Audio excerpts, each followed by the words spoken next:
So good afternoon. So nice to have you here.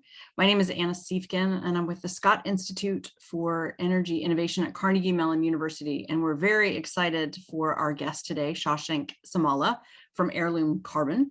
He has a fascinating presentation, and I'm going to get right to it. We're going to go through a couple of things first, and then we will get to his bio. So first, I want to say thank you, welcome. So glad to have you here with us today. We know that there are many options online. I'm very excited to have you with us. As I mentioned, my name is Anna Siefken. Here is contact information. If we are not connected on LinkedIn, I would love to connect with you. So just send me a note after this event. And there's a lot of ways to keep up with what's happening at the Scott Institute. We're on LinkedIn and Facebook and Twitter. We also have an email address, but most importantly, if you want to hear information about our upcoming events, including ones that I'm going to talk about in a minute, you need to sign up for our newsletter. And that's on the front page of our website, which is cmu.edu/energy. So what is the Scott Institute? Well, we serve as the hub for energy research, partnerships, collaborations. We support entrepreneurs and innovation, and we work with students. So all of our efforts for the 164 faculty members and all of the folks that are associated with us at Carnegie Mellon Pittsburgh is to drive towards a sustainable low carbon energy future. So a lot of what we do is events like this, bringing thought leadership together. So we have a few events coming up before the end of the semester. It's an early end of the semester on at the end of April. So we have Energy Week events, which are coming up virtually. I'll talk about those in a minute. We do have a webinar that's coming up on April the 7th. This is tentative. We're still finalizing that date and time, but it's going to be on the critical role of hydrogen in decarbonization strategies with some of our faculty members here at Carnegie Mellon.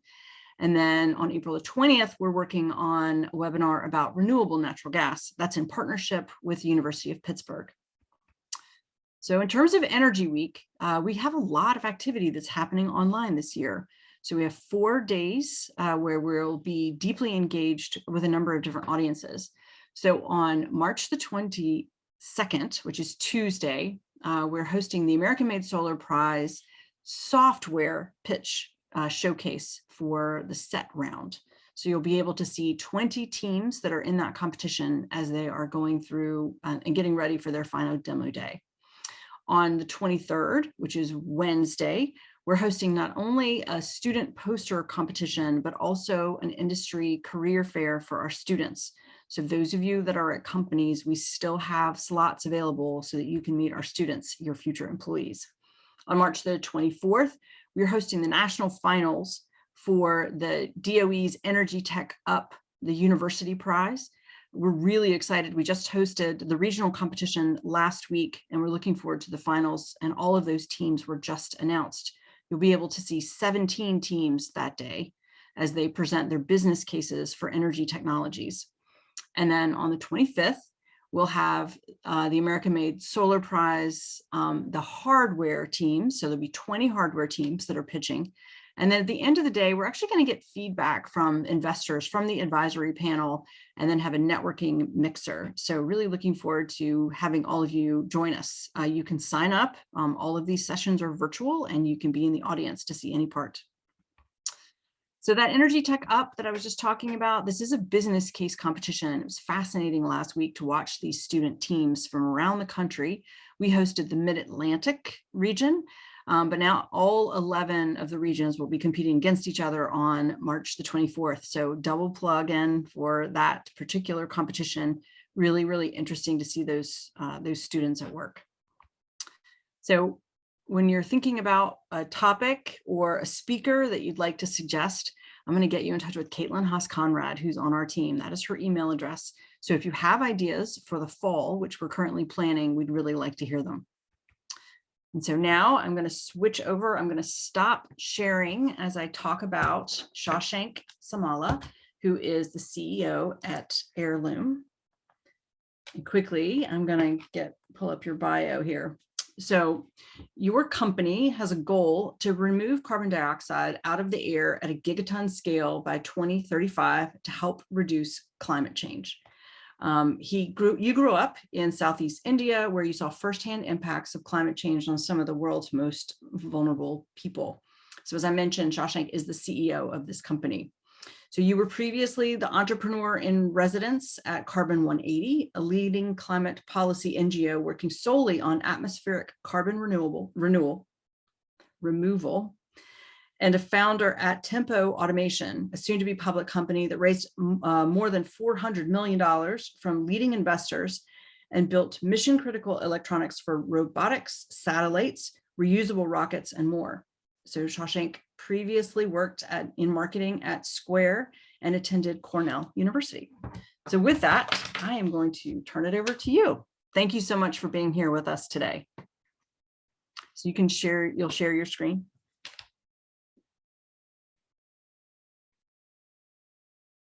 And I think you also need to unmute. Okay. Are you able to unmute? Not able to unmute. Okay.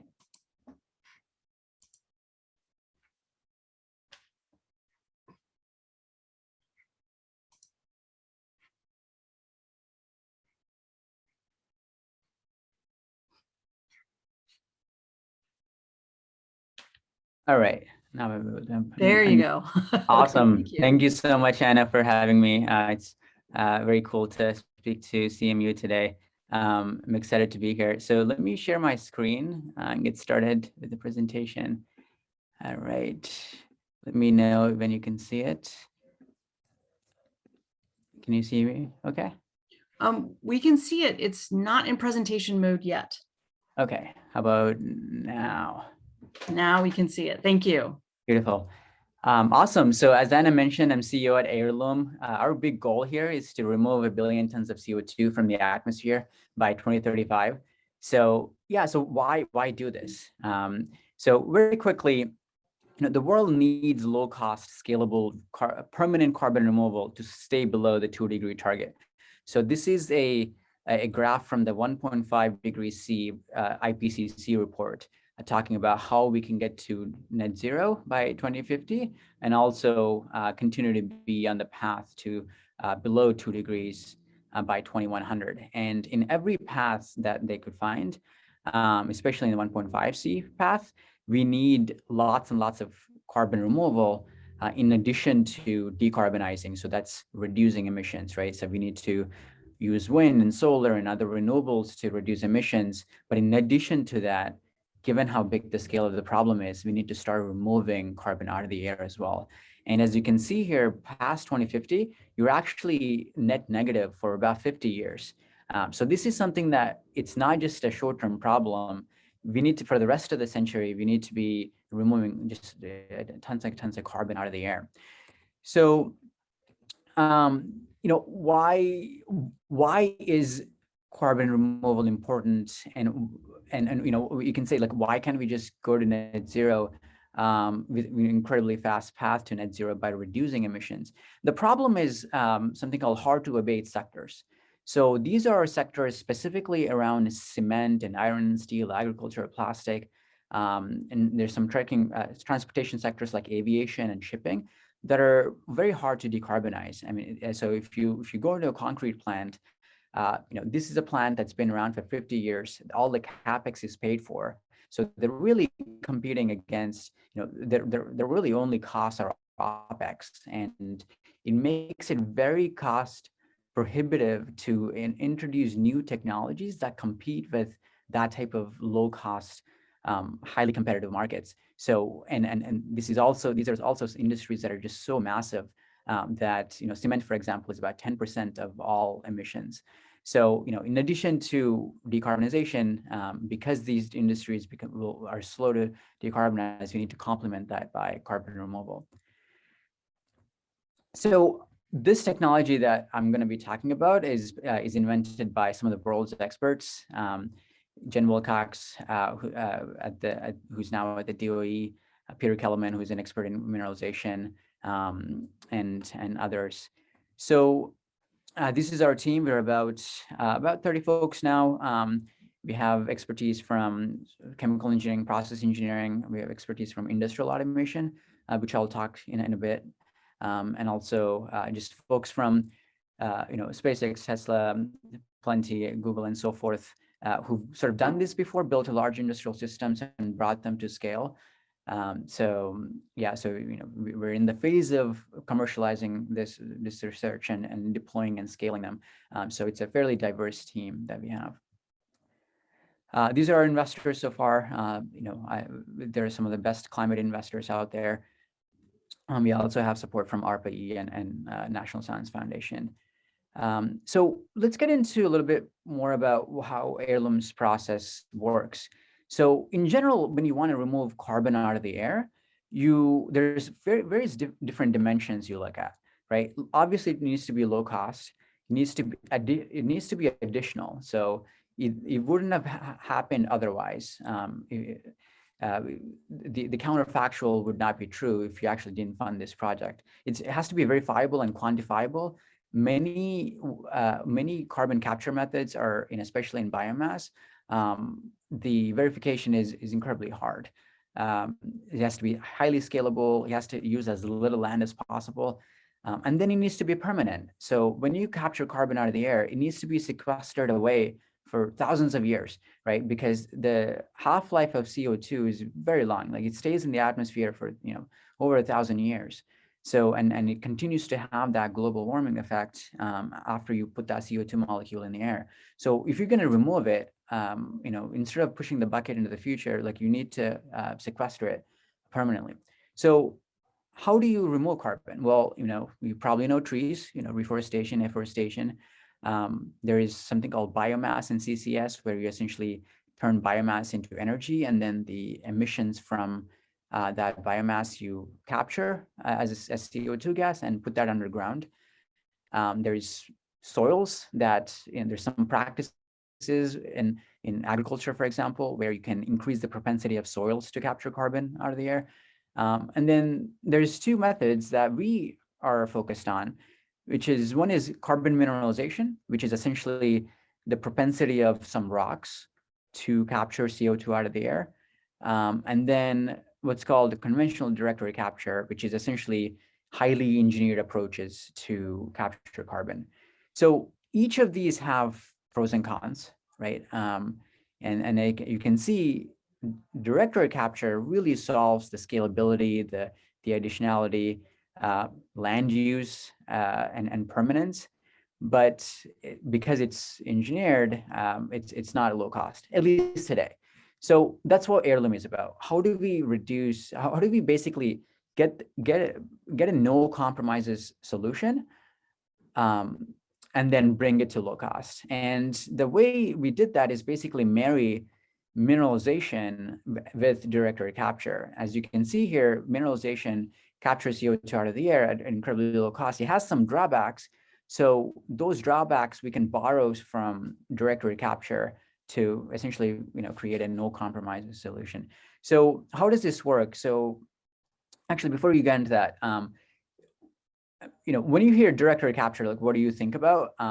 If you're not familiar with the concept, this is sort of a picture that people normally think about. There's effectively, this is a Kleinworks plant in Switzerland. You essentially have fans, forced airflow, and these fans blow lots and lots of air through a filter that has that's able to capture these CO2 molecules in the air while the air is passing through them. So this is sort of what we call the first generation, or at least part of the first generation of direct air capture. It's very energy intensive. As you can see, there's lots of energy spent to drive airflow. It uses custom sorbents that are fairly expensive. Kleinworks is working on bringing these costs down. It's a fairly modular technology that's so they have a good chance of doing that. What we, as a second generation technology ourselves, we think about, okay, what can we learn from this previous generation? So when you think about direct air capture, one important framework to look at it is cost. As you can see, there's lots of great benefits if you engineer it, but it's incredibly high cost today. It's over $600 a ton of CO2, and we need that cost to go down below $100 a ton. So it's we have almost an order of magnitude that we need to remove. So, so these are currently sort of some of the best approaches out there: solid sorbents approach and electro swing approach. And then the way to think about cost is in 4 buckets. So on the front end, you have something called an air contactor. This is essentially a mechanism to capture carbon out of the air. And then there's CapEx cost and energy associated with it. And then on the back end, however you capture carbon out of the air, whatever the sponge you use, whether that's a chemical sorbent or in our case, a mineral, you want to be regenerating that. You want to be recycling that sponge. So it's not one use. So there is CapEx and energy associated with regenerating that sorbent. So these are the 4 buckets, and this is generally relatively where things are today with solid sorbents. It's very expensive on the front end, especially. These chemicals are very expensive, and it's also highly energy intensive. So we looked at this and said, okay, well, there could likely be very high potential to reduce cost on the front end. There's potential on the back end as well, and we are working on those as well. Though on the back end, there's you run into very thermodynamic minimums where there's some energy that you have to spend to effectively regenerate the sorbent, and there's improvements there, but there's more incremental improvements because you're effectively fighting physics at that point. But there's more innovation to be had on the front end. So that's what we do. We basically use these very abundant minerals, which effectively makes our CapEx a fraction of the cost. And then because we depend on the natural propensity of the minerals to capture CO2, we don't have any energy on the front end, really. There's very, very minimal. So, basically we're able to drastically reduce the overall system cost dramatically. So, keep this cost framework in mind as I go through the next steps of explaining how this works. So we start with these rocks. We started with limestone. Limestone is incredibly abundant in the Earth's atmosphere. There's trillions of tons of this stuff.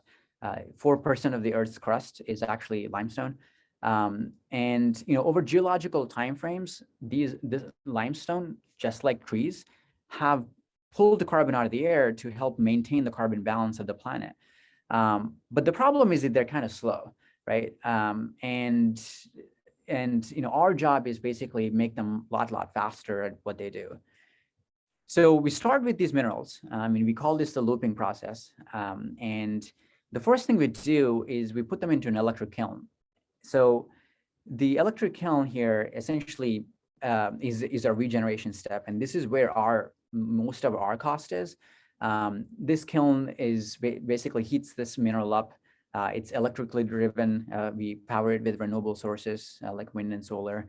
And then it does a couple of things. So it breaks up that limestone, which is calcium carbonate in chemical formula, and breaks it up into CO2, which is already in that carbonate, and then the oxide. So you have a calcium oxide and a CO2. The CO2, you're able to measure, you're able to quantify exactly how much there is, and you can put that underground, and I'll cover that in a bit, how you do that. The other thing it does, it produces this oxide that coming out of this kiln is just incredibly highly reactive for CO2 in the air. So if you put that on your desk, it's just like basically white rock. It pulls CO2 out of the air, and it's automatically, passively carbonating. Again, the problem is it would take years to do this, to fully carbonate. We found ways to effectively do this a lot faster, almost a couple of orders of magnitude. So, one thing we do is essentially expose lots and lots of surface area. So we take these rocks and we create thin layers of these oxides and put them on trays, and then stack these trays on top of each other, sort of like a baking rack.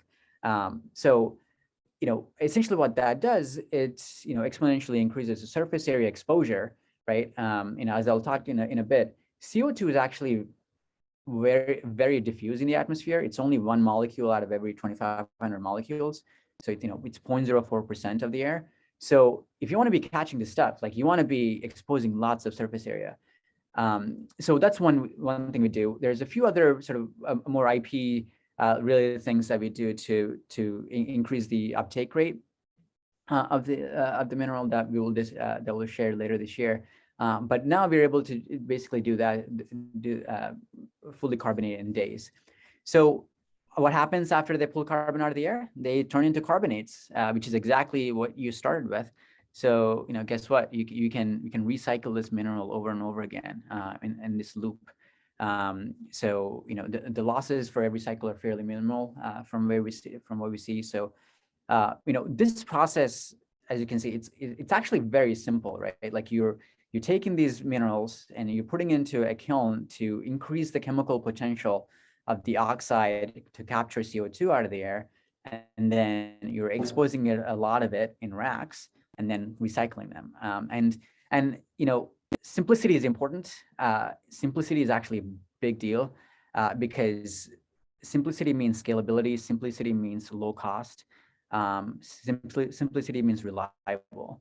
And I think that's, elegance of the solution is as important as, the complexity of engineering, if you will. So awesome. So this is how it works. And, I talked a little bit about storage. So this is actually a technical problem that's been solved for decades now from especially oil and gas. Oil and gas industry actually stores, uses CO2 and puts it underground to actually extract more oil, which is a bad thing. But we know exactly what type of reservoirs, what type of rock underground that have a lot of pore space to safely sequester CO2 permanently for thousands of years. So there's reservoirs, there's basalts. There's a company called Carbfix in Iceland that's using basalts, essentially volcanic rock, to store the CO2. And in all of these cases, where after a certain time, after you put the CO2 underground, it actually turns into a carbonate. It turns into rock, and that's what makes it stick around or stay there underground for thousands of years. There's actually cool recent applications in concrete where when you're curing concrete, you have a potential to effectively cure it with CO2 as well. In the process, you can put about 10 to 15% of the mass of concrete, 10 to 15% by weight of CO2. So that's something actually we're considering. So basically some pavements you walk on could have CO2 that was pulled from the air. So the three reasons we think this is the fastest approach to low cost direct air capture. As I talked about, it's simple and it's elegant. Personally, before I moved from Tempo to looking at where I want to be, what technology I wanted to pursue, I looked at maybe 15 to 20 different approaches, and this one really was striking because it's the elegance. Obviously the complexities in engineering, how you actually deploy it and scale it, but fundamentally it's you're using low cost minerals. It's very modular, and which allows for fast adoption and mass production factories, and the technical maturity of any one of these subcomponents have been figured out in other industries. Automotive manufacturing or agriculture mining for material handling, racks and industrial systems on warehouse automation side. So what is our vision, right? Just like solar and wind, where developers build distributed, solar farms and wind farms everywhere, we want to build carbon farms everywhere. And, it's going to look very, it's like you drive down Highway 95 on the East Coast, or Highway 5 on the West Coast. You should be able to, just like you see solar farms and wind farms, you see carbon farms, just pulling CO2 out of the air. And our goal, as I said, is 1 billion tons a year by 2035. This is probably some of the most ambitious things you could do. This is incredibly hard to get there. It's assuming basically doubling in growth of capacity. solar and wind over the last 20 years have seen lots of adoption, but even in the best years, they've only seen about 15-20% growth rate. And this is, a lot higher than that. So it's not an easy task, but I think, this approach and the team really lends to making this happen. So if we have contracts, so how do you commercialize this, right? Like, how do you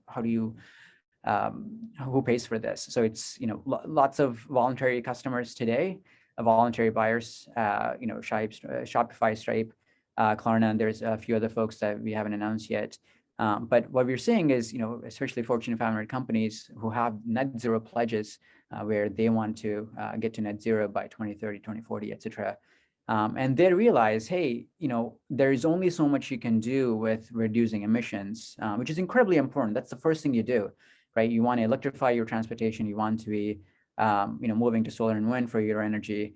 But the last, 10, 20, 30% for Microsoft, they're looking about 30, 40%, where those last emissions are incredibly hard and very expensive to decarbonize. And what direct air capture does, it effectively acts as a ceiling for the cost of climate change. This is, the lower the cost of direct air capture becomes, the lower the cost of dealing with the hardest emissions of climate. So, that's how these companies look at it, and they're starting to buy removals. So, that's how it works. And let me see how I'm doing on time. So I'll spend a few minutes talking about sort of engineering challenges. So first off, I want to talk a bit about this question. What enabled solar and wind to now beat the cost of fossil, right? Fossil has been around for 150 years now. It uses very cheap, abundant hydrocarbon source as its feedstock. And, comparatively, you have solar and wind, which even with its intermittency, it's beating the costs of fossil. So think about it for a second. In the last few years, this completely changed the economics. Like, why, right? What enabled these to completely beat the cost of these mature technologies? So one of the main things is something called modularity, and then which I've sort of referred to in the past earlier, and you probably heard of this. So what does modularity mean? Modularity means a few things for us. It has to be mass manufacturable. The throughputs and the sizes of the system are such that they're manufacturable in an automated factory, transported in the back of a semi-truck to the site, and plugged in with minimal on-site construction. And on-site construction is your enemy. That makes iteration times and deployment times very slow. And the thing about automated factories is that humanity has really figured out how to build lots and lots of things at a very, very low cost. And when you look at a fossil fuel plant, I mean, does that look like it's mass manufacturable? It's all actually built on site, right? So, and the second component is low interdependency. So, you want to minimize the number of disparate machines in the system. You want to consolidate that as much as possible into one system that you multiplicate and mass manufacture, which essentially, if you were to do that, it would reduce interdependence. So, going back to this again, so you can see just incredible lots and lots of pipes. It's just everything is integrated, right? Like, so you need all these subcomponents to come together to see if it even works. I mean, whereas in this case, you have, a windmill here, a single windmill can produce its output independent of all the other modules. And linear scaling, ability to quickly go to a site and linearly grow throughput rather than these step changes in capacity. So why are all these things important? It's because it enables fast learning. We want to iterate on these modules in the system in weeks or months, not months or years. So if you're building a chemical plant, for example, it would take years to build that. So if you have a design iteration, if you made an engineering mistake, it's going to take you many years before you realize what actually happened. Whereas in the modular case, you can iterate on a solar panel design or a manufacturing process for a solar panel, in weeks to a low number of months, and that learning rate is just incredibly faster and more modular it is. So again, why is fast learning important? Well, fast learning is important because it enables consequently steep cost reduction. So, there's a thing called Wright's law. You may have heard of. It's different than Moore's law, which is on computing. Wright's law talks more about hardware costs.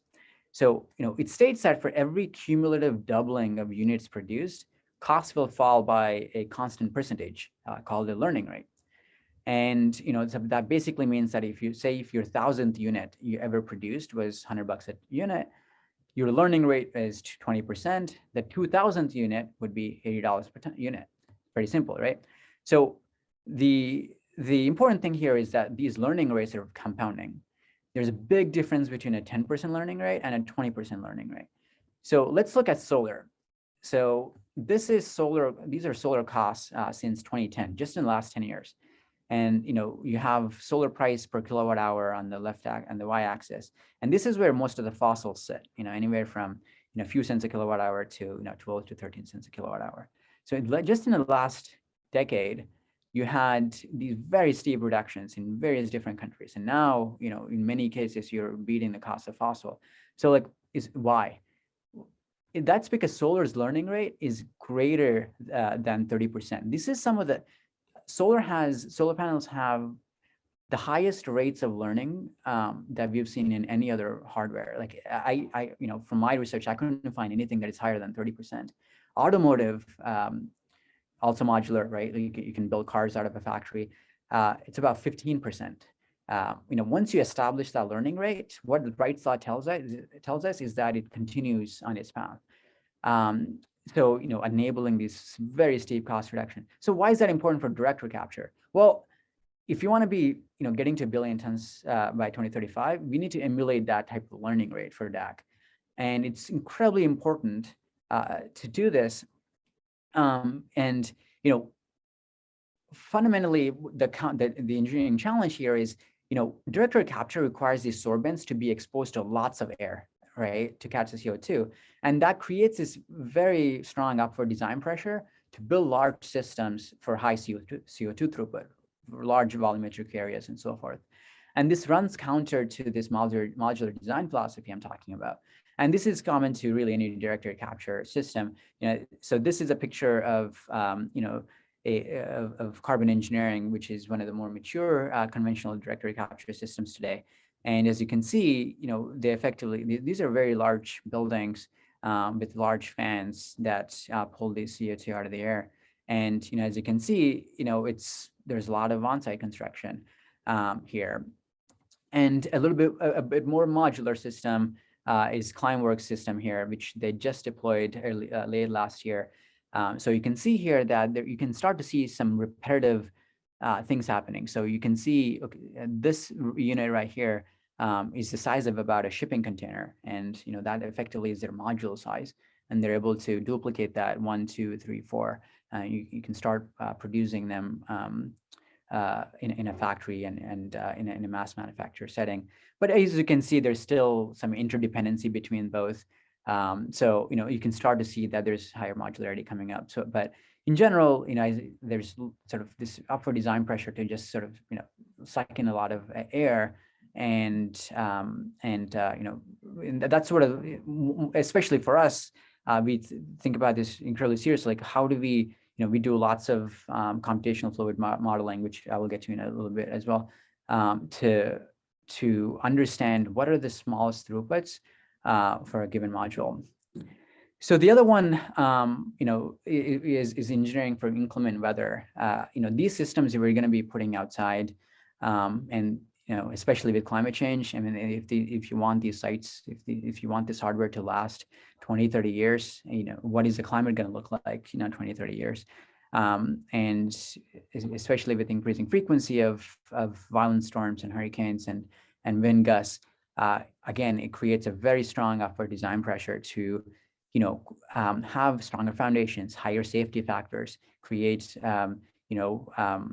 sort of more on-site enhancements to try to counter these inclement weathers. So, we do a lot of this fluid modeling to understand, okay, what is really the edge of what physics allows us to get to, where you're able to use as little material and enhancements as possible, lowering cost, but also able to withstand some of the strongest storms out there. And this is incredibly hard. I mean, this is so it requires a combination of process engineering, working with CFD modeling, working with mechanical engineering to do this. So as a startup trying to do this, like I'll just give you a sneak peek of, trying to build systems, like these sort of things don't happen that much. So like, how do you even test this? So I'll show you a quick video of, I don't know. So this is I mean, it's a very scrappy system to really understand a 55 mile per hour violent storm with rain going almost sideways. And how does that affect, and what can we do to reduce its impact on a system? So in this case, we're able to create a system that's able to like really maximize, lower that airspeed. So, so let's see here. So let me stop there. I think I'm over time here, but I'm happy to answer any questions. My email is shashank@heirloomcarbon.com. And thanks for having me. This is, very fortunate to share this story with you all. Well, I also want to thank Venkat Viswanathan, who introduced us to you. So he has joined us as well. We have some great questions that have come in. If anyone in the audience has a question, please do put it into the Q&A. So we'll start at the top here. So question is the assumption that the electric kiln would be powered by electricity made from sun and wind? Exactly right. Yeah. So we are going to be, one of the things that actually another engineering challenge that we are solving is how do we, build kilns that are electrically heated, and electricity actually allows you to go up to very high temperatures, over 1400 degrees Celsius. Like there's actually electric arc furnaces that are used for steel production today that go up even higher. So, it's possible to use electricity to get to those temperatures. We don't need anywhere close to those temperatures, but so essentially we use electric resistance instead of fossil. Generally, if you want to get to high temperatures, you use coal or anything that burns to create those types of things. So we would use solar and wind to power to get those electrons, and then and definitely in the medium to long term, pair that with energy storage such that we can run these sites 24/7. So, yeah. Okay, next question. For the cycling process that you showed, what is the ratio of absorbed CO2 from the air to the process generated CO2, which needs to be geologically stored? Yeah, so it's over ratio of air. Sorry, the ratio of air, ratio of the CO2 you capture from air that actually goes underground. Is that the question? Hold on, let me see. The cycling process, what is the ratio of absorbed CO2 from the air to the process generated CO2, which needs to be stored? Ah, got it. So the CO2 we capture from air, there's over 95% of the CO2 that we capture goes underground. There's ways to get it to 100%, but there's a trade-off with energy that you can do. So the energy goes up exponentially as you get closer and closer to 100%. So most of the CO2 that you capture goes underground. Okay. So the figure of the carbon farm appeared to be single story. Is there a potential for multi-story farms to minimize land usage? Absolutely. We have that's one of the reasons we've taken this sort of Z dimension model where we stack these trays on top of each other. you know, there's no limit to going up in the Z dimension. And you know, we can stack these. I mean, you know, the land area requirement, just to put this in context, each of these contactors for the same land footprint, they capture about 5,000 to 8,000 times of CO2 that a tree does in the same land area. And you can keep increasing that if you want to, but, you know, at least at the heights that we are in, you know, it's already incredibly land efficient. And that's the great thing about direct air capture, because you're engineering it for using as little land as possible. And I think it's, especially from an environmental justice point of view, it's incredibly important, because in the future, you know, there's land is going to be more and more demand, especially for food production, and you want to ensure you have as little of an impact on this planet as possible, while you try to remove billions of tons out of the air. Thank you. Next question. Someone says, nice presentation. What is the capture cost per ton of carbon? Great question. So essentially, you know, right now we're sort of in the engineering phase. We're going to be heading up to our first deployment early next year. And, you know, our goal is to be between 50 to 100 bucks a ton of CO2 in the long term. So we're not going to get there anytime soon. You know, it's going to take some, you know, steep cost reduction, and a lot of that comes from, you know, great engineering and great iterations, designing for modularity, and really getting to the edge of what physics allows. And, you know, at 50 to 100 bucks a ton, you know, it's going to be very transformative for climate change. Basically, that's the highest, you know, as I said, that's the price ceiling that you create for solving climate change. Yeah. Next question. So what are the risks involved in DAC by storing the CO2 underground? So what are their magnitude? For sure. So storing CO2 underground has been done for decades now, and there's actually lots of literature on this. There's a Sleipner plant in the North Sea that has been capturing about, I believe, 1 million tons a year and storing that into underground sedimentary reservoirs. And with the way you do it is basically, if you were to do it in these reservoirs, you find places where there is a very strong cap rock, and you store the CO2 underground such that you're below that cap rock, and that cap rock avoids the CO2 from leakage. And there's also mechanisms around monitoring and verification of this leakage, potential leakage, by putting in other probes. So you're proactively seeing if there is any leakage. And, you know, for the last 20 years, with many different sites across the world have shown that, you know, there's little to no leakage showing. And in the case of Carbfix, they're able to, they're actually, they stored CO2 a few years ago underground, and they went in and dug up the rock. And then actually, I should have inserted a picture of this. The rock, the CO2 turned into rock effectively, and you can see these white cracks within that rock where the CO2 effectively seeped into the pore space and filled it up with you know, white carbonates inside the basalts.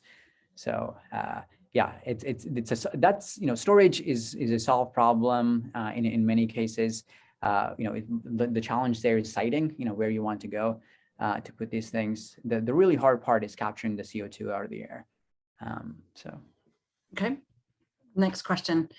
So what is the financial incentive for companies to invest in this technology other than helping to meet their corporate net zero goals? What might accelerate adoption, carbon pricing, trading? What ideas do you have? I mean, we can talk about this all day. You know, we need the companies that are buying carbon removal today. They are doing it on a voluntary basis based on their voluntary pledges, and they're paying high dollars per ton, you know, high hundreds of dollars per ton. And what they're really allowing us is to come down that cost curve, especially at the beginning. It's incredibly steep. So, you know, for them, you know, obviously they're reserving capacity for their own in the future, especially because as these net zero pledges come compare later this decade, supply for DAC is most likely going to be constrained. You know, we need lots and lots more companies buying carbon removals today at high dollars per ton to help bring the cost down. You know, unfortunately, a lot of the money today is going towards temporary carbon offsets. You know, basically avoidance offsets. You know, like planting trees. I mean, you definitely have to plant a lot of trees because there is, you know, we need a trillion more trees, right? You know, for biodiversity reasons and everything. But the problem is that, you know, they're temporary, and then there's drawbacks because you need a lot of land and fresh water and so forth. So, you know, the scientists have done this study where, you know, the max they think we can actually plant trees given the constraints we have is about a couple billion tons and a couple of billion tons of CO2 per year. So from reforestation. So, you know, the dollar per ton right now for those cases is very low, you know, 5, 10, 20 bucks a ton. Which is very different than where direct recapture is today. So, you know, the gap is helped by these companies, but also there's many other things in policy that could really accelerate this. So investment tax credit, production tax credit that helped solar and wind, for example. Deployment grants and deployment fund, especially at the beginning where the capex is very expensive because you're not at volume yet. You know, helping build those deployments helps a lot. And, you know, my favorite one is, you know, cap and trade, right? It's, you know, there's a low carbon fuel standard market in California today, which is the largest compliance market, it's a regulatory market in the world for carbon. And what that does is it effectively creates a carbon intensity target for the state.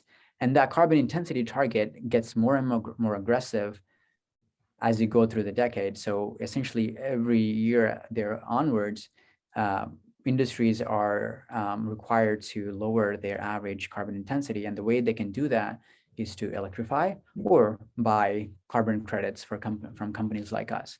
So that type of mechanism, we have a really good template there in the LCFS, and that is being duplicated in other states now. Oregon was the first one after that, joined Washington. And then there's many, Illinois, I think, is on the, and New York is considering sort of adopting that same framework. We need that. And then we also need that at the national level and the international level, you know, and, you know, the total volume for carbon removals today is very, very low. It's, you know, so, and, you know, I mean, if you want to get to billions of tons a year, it's, at the end of the day, policy is what will accelerate it. So. So you mentioned the idea of government. So is there work to get government subsidies in place that could improve the cost? Yeah, absolutely. I mean, there's, you know, quite a lot of work already done, and there's, you know, starting to see lots of funding in, you know, ARPA-E, for example, that helped fund us for some research. There is the infrastructure bill that recently passed that has some funding for DAC deployments, but we need a lot more, especially for not just for DAC, but the carbon removal ecosystem in general.